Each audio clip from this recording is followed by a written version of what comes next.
वसुदेवसुतं देवं कंसचाणूरमर्दनं देवकी परमानन्दं कृष्णं वन्दे जगद्गुरुं। नारायणं नमस्कृत्य नरं चैव नरोत्तमं देवीं सरस्वतीं व्यासं ततो जयमुदीरये। जी, तो हम लोग अध्याय 16 कर रहे हैं, संन्यास योग, भगवद गीता का अंतिम अध्याय है जो। और उसमें कल तक हमने 42 42 कर लिए थे। 45 से आगे बढ़ेंगे। हम्म, हम्म। गरिमा जी आप करेंगे? जी भैया।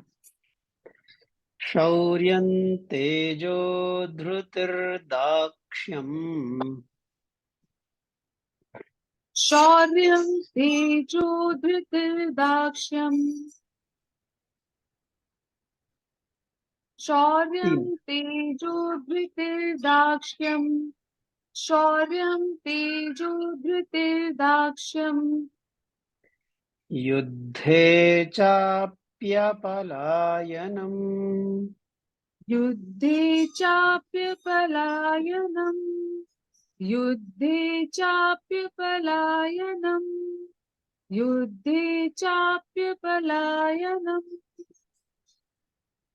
दानमीश्वरभावश्च दानमीश्वरभावश्च दानमीश्वरभावश्च दानमीश्वरभावश्च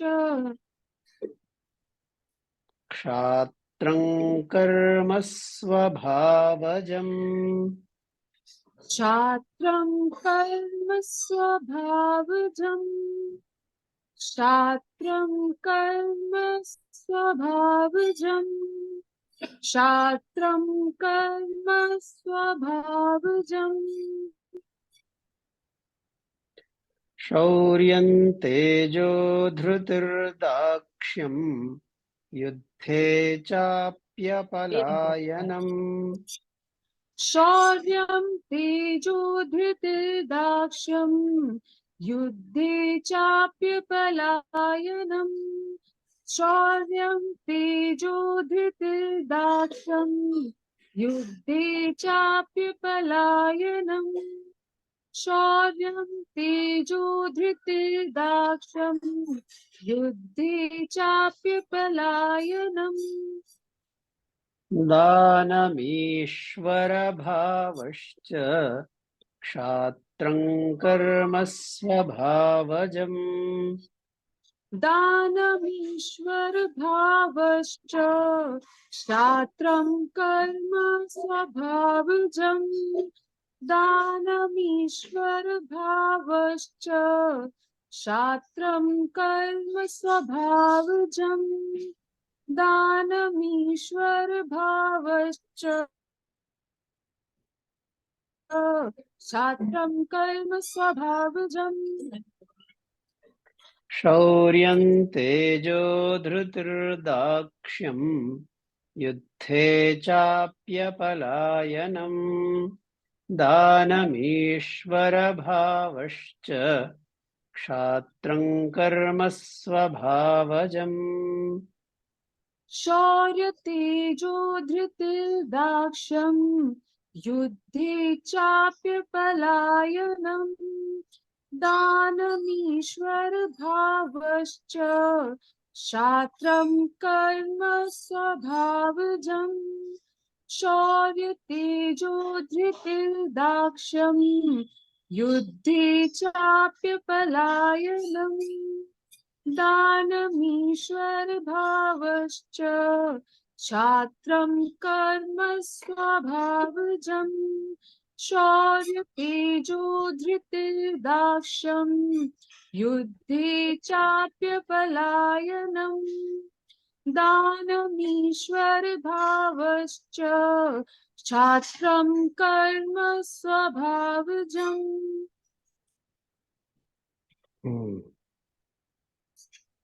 तो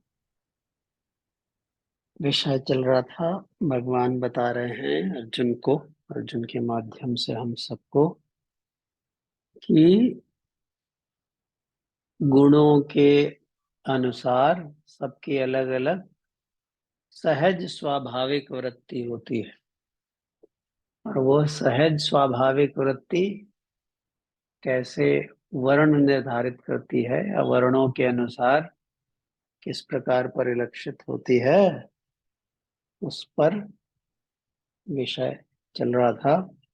और कल हमने देखा, भगवान बताया कि जो ब्राह्मण हैं उनका स्वभाव कैसा होता है। ब्राह्मण स्वभाव। ठीक। आज जो श्लोक कर रहे हैं हम 43, इसमें क्या है, क्षत्रिय के स्वाभाविक कर्म का स्वभाव, उनके लक्षण के विषय में बताया जा रहा है। क्या कह रहे हैं, शौर्यम तेजः धृतिः दाक्ष्यम च युद्धे अपि अपलायनम दानम च ईश्वर भावः क्षात्रम स्वभावजम कर्म।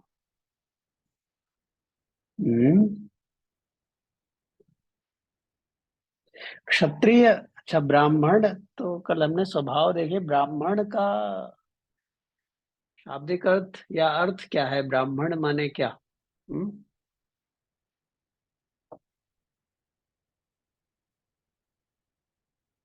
ब्राह्मण माने क्या? जो किसी ब्राह्मण के घर में पैदा हुआ हो? नहीं नहीं, वो तो नहीं।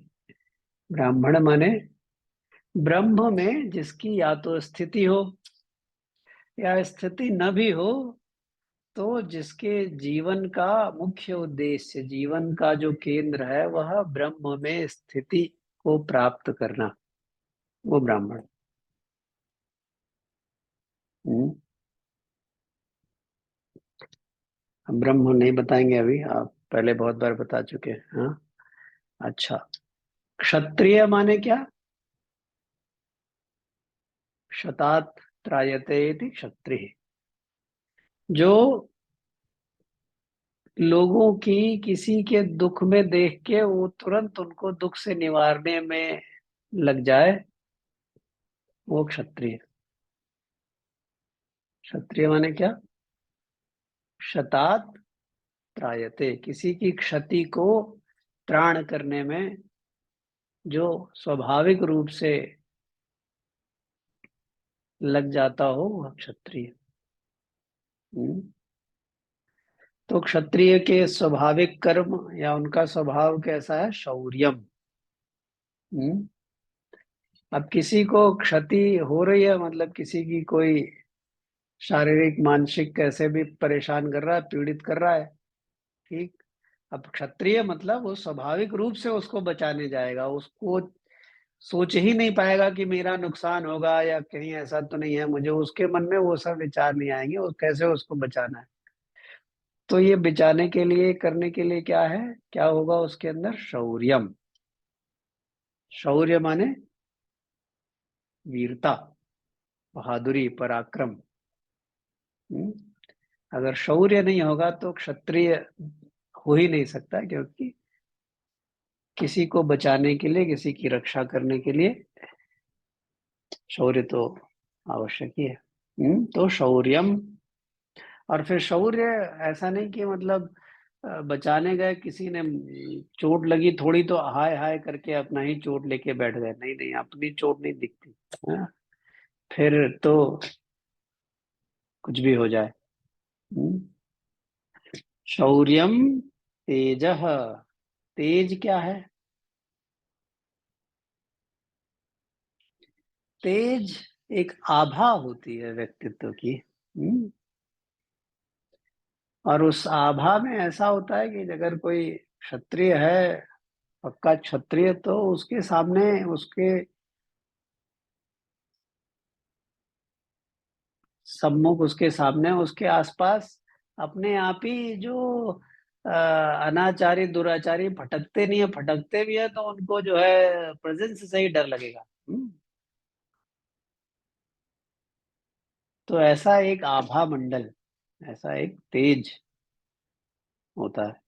हम्म, और च और युद्धे अपि अपलायनम, कैसी भी विकट से विकट परिस्थिति हो, संघर्ष की कितनी भी विपरीत परिस्थितियां हो, उनको पीठ नहीं दिखाना, उनके ऐसा नहीं कि उससे डर के भाग जाए या उसको छोड़ के भाग जाए। संघर्ष, सतत संघर्ष। हाँ। बहुत सारी कहानियां अपने पुराणों में और ये सब जो है, ये सब गुणों से भरी हुई हैं। हाँ, अपने शौर्य, तेज, हाँ, युद्धे अपि पलायनम। हाँ, धृति ही, धृति ही क्या है, हमने देखा ही था, धृति तीन प्रकार की बताई थी। धृति माने धारणा शक्ति, यानी कि जो वही है कि विपरीत से विपरीत भी परिस्थिति हो जाए, लेकिन जो धर्म है, जो स्वभाव है उसका दूसरों की रक्षा करने का, वह उससे विचलित न होना, उसको अपने स्वभाव को मजबूती से उस धारणा शक्ति में रहता है, इसको क्या कहते हैं, धृति। हम्म। फिर खुद पे कुछ भी हो, खुद के ऊपर कैसे भी कष्ट आए, शारीरिक, आर्थिक, मानसिक, हाँ, उससे उसको उतना फर्क नहीं। हाँ, आपने हरिश्चंद्र की कहानियां सुनी, रंती देव, शिवी की कहानियां सुनी, हाँ, आदि आदि बहुत सारे ऐसे राजा हुए हैं इतिहास में। तो धृति, दाक्षम, दाक्षम क्या है, दक्षता, दक्षता क्या होती है, एक्सपर्टीज, चतुरता। खाली ऐसा नहीं कि एकदम सीधा साधा भोला भाला नहीं रहेगा, कुशल, चतुर, निपुण। हाँ, जो राजा है तो उसको साम दाम दंड भेद, कौन सी नीति का कब कैसे इस्तेमाल करना है, उपयोग करना है, उसको उपयोग करने की कला की कुशलता, दक्षता। हम्म। युद्धे अपि अपलायनम हो गया, दानम। हम्म। तो दान तो आप जानते ही हैं। और दान भी कैसे सात्विक, राजसिक, तामसिक होता है, वो भी आपने देखा था पिछले कौन से 16वें 17वें, हाँ, अध्याय में, किसी में 16वें में। तो दान का के अंदर स्वाभाविक रूप से होता है, करता है। और ईश्वर भाव, ईश्वर भाव क्या, ऐश्वर्य, शासन करने का एक स्वाभाविक सहज उसका व्यक्तित्व रहता है। शासन माने क्या, शासन माने अगर कुछ लोग हैं वो ऐसे वैसे कुछ भी आचरण कर रहे हैं, तो उनको एक गाइडेंस, लीडरशिप जिसको कहते हैं, लीडरशिप क्वालिटी। हाँ, तो लोगों को धर्म के मार्ग में, लोगों को सद्वृत्ति के मार्ग में एक फोकस चैनलाइज करके उनकी जीवन की दशा दिशा में लगाने की, सुधारने की, संवारने की वृत्ति, वह क्या है, ऐश्वर्य, ईश्वर भाव। क्षात्रम स्वभावजम कर्म, यह सब क्षत्रियों के स्वाभाविक कर्म हैं। तो जिसका ये स्वभाव हो वही क्षत्रिय है। हम्म, ठीक बात। फिर आगे देखते हैं वैश्य शूद्र के विषय में क्या बताते हैं भगवान। इंद्र जी आप करेंगे।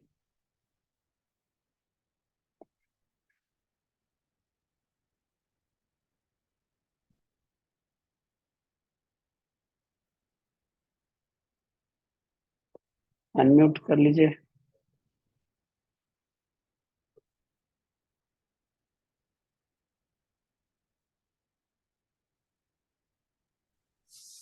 हम्म। कृषि गौरक्ष्य वाणिज्यम,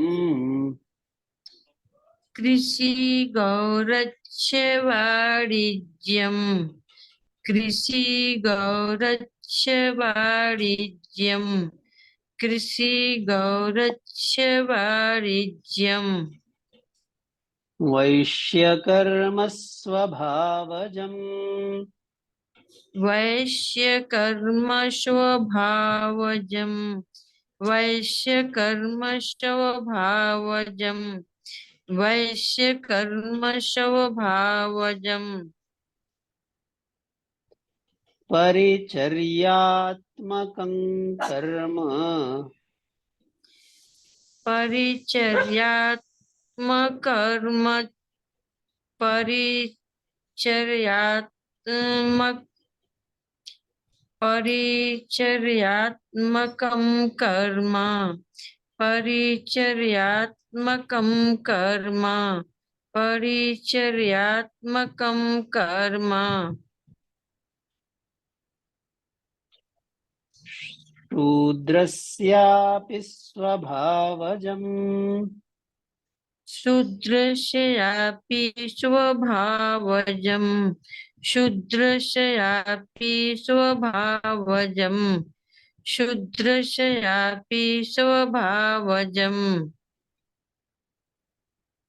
कृषिगौरक्ष्यवाणिज्यम् वैश्यकर्म स्वभावजम्। कृषि गौरक्ष्य वाणिज्यम् वैश्यकर्म स्वभावजम्। कृषि गौरक्ष्य वाणिज्यम् वैश्यकर्म स्वभावजम्। कृषि गौरक्ष्य वाणिज्यम् वैश्यकर्म स्वभावजम्।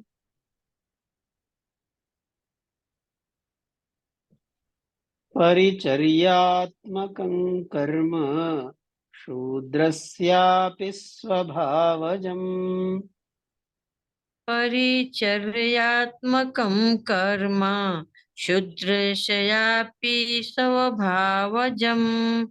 परिचर्यात्मकं कर्म शूद्रस्यापि स्वभावजम्। परिचर्यात्मकं कर्म शूद्रस्यापि स्वभावजम्।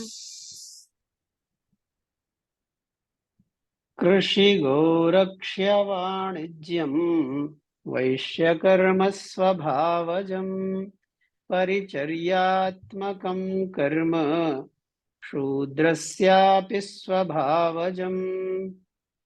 कृषि गौरक्ष्य वाणिज्यम् वैश्यकर्म स्वभावजम्। परिचर्यात्मकं कर्म शूद्रस्यापि स्वभावजम्। कृषि गौरक्ष्य वाणिज्यम् वैश्यकर्म स्वभावजम्। परिचर्यात्मकं कर्म शूद्रस्यापि स्वभावजम्। कृषि गौरक्ष्य वाणिज्यम् वैश्यकर्म स्वभावजम्। परिचर्यात्मकं कर्मापि स्वभावजम्।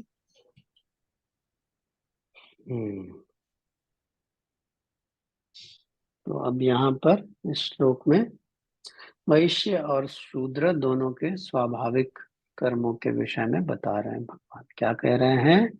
कृषि गौरक्ष्य वाणिज्यम वैश्य कर्म स्वभावजम परिचर्यात्मकम शूद्रस्य अपि स्वभावजम कर्म।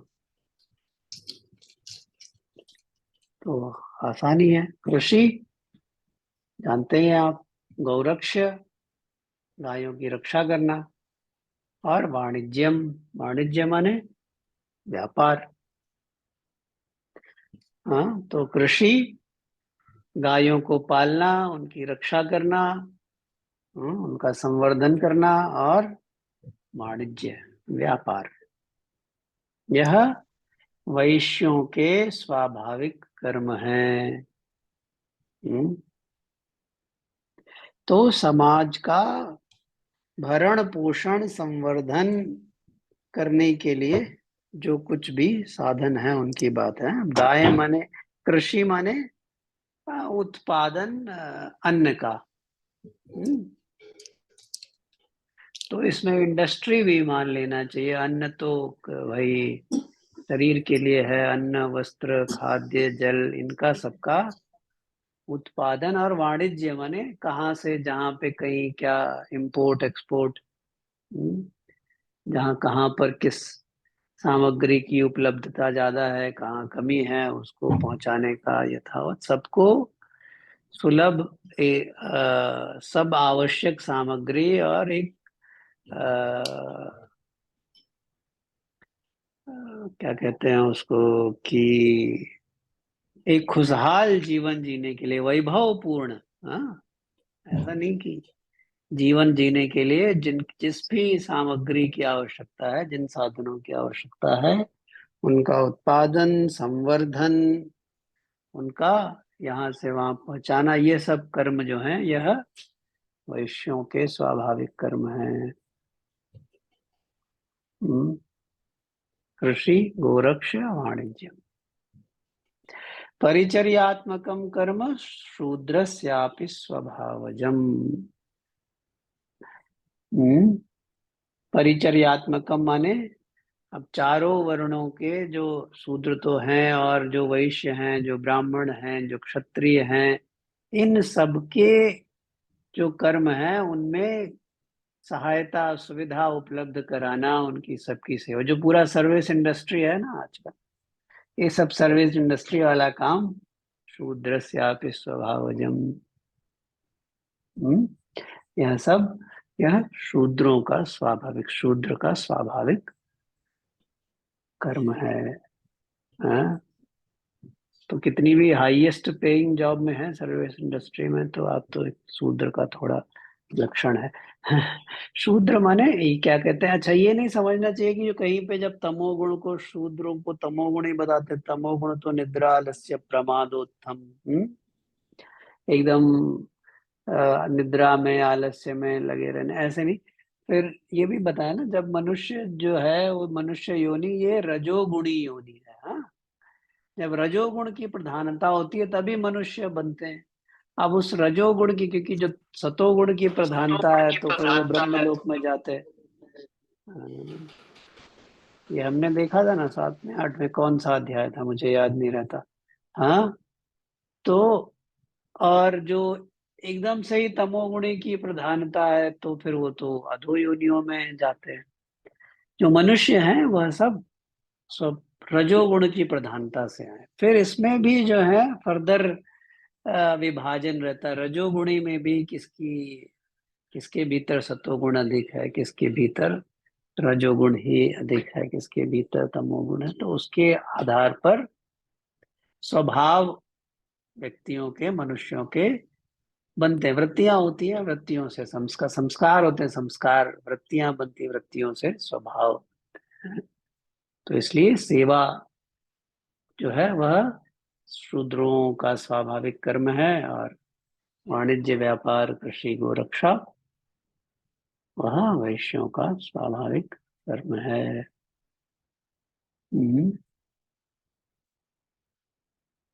ठीक, इतना ही रखते हैं फिर आज। वसुदेव सुतं देवं कंसचाणूरमर्दनम् देवकी परमानन्दम् कृष्णं वन्दे जगद्गुरुम्।